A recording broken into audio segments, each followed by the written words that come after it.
মাত্র প্রথম ৭২ ঘন্টাতেই ধ্বংসের যে তাণ্ডব চালিয়েছে ইরানের ইসলামিক রেভলিউশনারি গার্ড কর্পস, তাতে পঙ্গু হয়ে পড়েছে পেন্টাগনের সামরিক অহংকার। ইরানি ক্ষেপণাস্ত্র এবং সুইসাইড ড্রোনের মুহুর্মুহু আঘাতে প্রথম ২ দিনেই অন্তত ৬৫০ জন মার্কিন সেনা নিহত ও আহত হওয়ার খবর সরাসরি নিশ্চিত করেছে আইআরজিসি।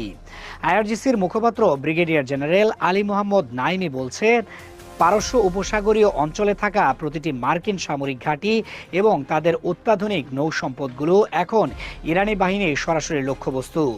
আমেরিকার পক্ষ থেকে নিজেদের এই বিপুল পরিমাণ প্রাণহানি এবং সামরিক ক্ষয়ক্ষতির তথ্য গোপন রাখার সর্বোচ্চ চেষ্টা চালানো হচ্ছে, কিন্তু যুদ্ধক্ষেত্রে সরাসরি প্রতিবেদন এবং আইআরজিসির নিজস্ব নিশ্ছিদ্র গোয়েন্দা তথ্য এই হতাহতের সংখ্যাকে সম্পূর্ণভাবে নিশ্চিত করেছে।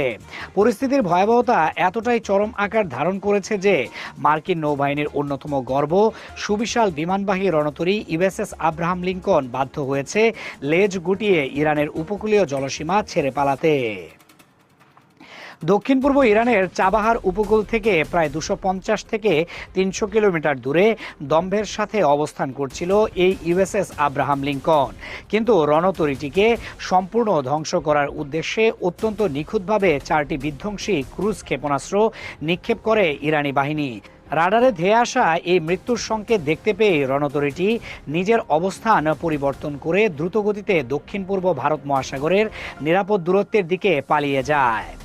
আমেরিকার মতো পরাশক্তির একটি বিমানবাহী রণতরীর এমন পলায়ন বিশ্ব ইতিহাসে বিরল। শুধু তাই নয়, বাহরাইনে অবস্থিত মার্কিন নৌবাহিনীর ৫ম নৌবহরের সদর দপ্তরে একাধিকবার ভয়াবহ ক্ষেপণাস্ত্র ও ড্রোন হামলা চালিয়েছে তেহরান। অত্যন্ত সুরক্ষিত বলে দাবি করা এই ঘাঁটি ভেতরের সুরক্ষা বলয় ভেঙে চুরমার করে দেওয়া হয়েছে।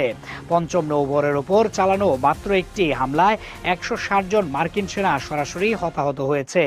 একই সাথে মার্কিন নৌবাহিনীর একটি এমএসটি কমব্যাট সাপোর্ট জাহাজ ইরানি নৌবাহিনীর নির্ভুল ক্ষেপণাস্ত্রের আঘাতে সমুদ্রে গুরুতরভাবে ক্ষতিগ্রস্ত হয়ে বিকল পড়ে আছে। এই বিপুল ধ্বংসযজ্ঞ এবং চরম অপমানের পর যুক্তরাষ্ট্রের পক্ষ থেকে তাৎক্ষণিকভাবে কোনো আনুষ্ঠানিক প্রতিক্রিয়া জানানো সম্ভব হয়নি। পেন্টাগন যেন পুরোপুরি হতবিহ্বল হয়ে পড়েছে। স্থলভাগেও আমেরিকার আকাশ প্রতিরক্ষা ব্যবস্থার কঙ্কালসার রূপটি উন্মোচিত করে দিয়েছে ইরান। সংযুক্ত আরব আমিরাতের আর রুয়াইস বিমান ঘাঁটিতে মোতায়েন থাকা মার্কিন থার্ড আকাশ প্রতিরক্ষা ব্যবস্থাটিকে সম্পূর্ণভাবে উড়িয়ে দিয়েছে আইআরজিসি। এই থার্ড সিস্টেমকে আমেরিকা বিশ্বের অন্যতম সেরা এবং অভেদ্য ক্ষেপণাস্ত্র প্রতিরক্ষা ব্যবস্থা হিসেবে সারা বিশ্বে বাজারজাত করে আসছিল, কিন্তু ইরানি মিসাইলের সামনে এটি কাগজের খেলনার মতো উড়ে গেছে।